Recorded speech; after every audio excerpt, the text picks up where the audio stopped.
Hello students, today we are going to discuss expression for angular momentum in terms of moment of inertia.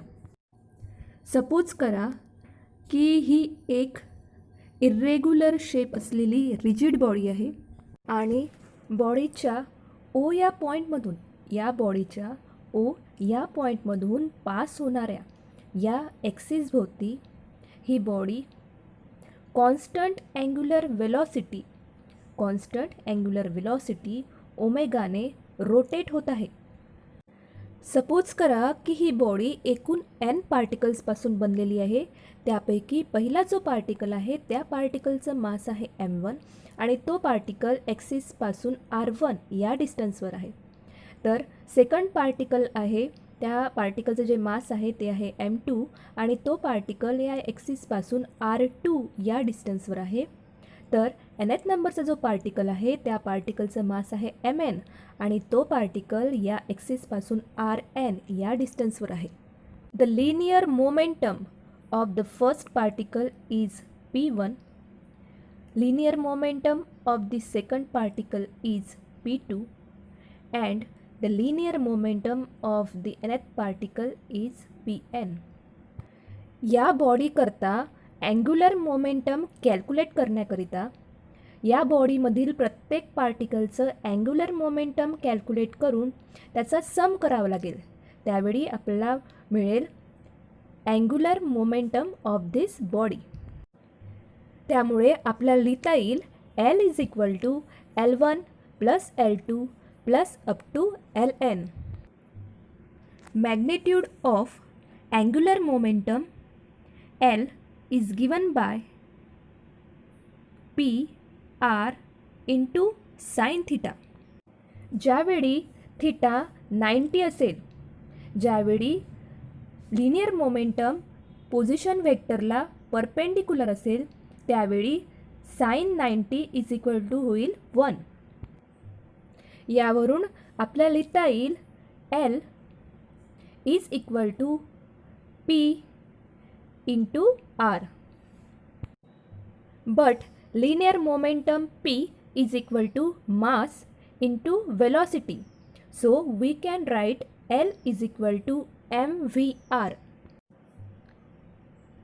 या ठिकाणी v represent करत आहे linear velocity.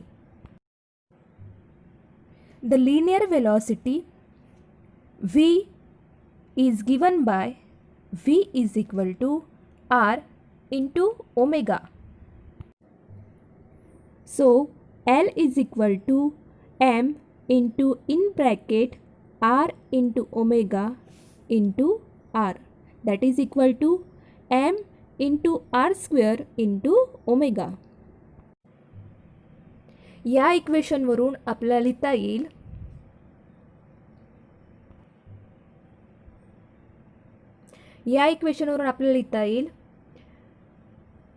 m1 r1 square into omega plus m2 r2 square into omega plus up to mn rn square into omega.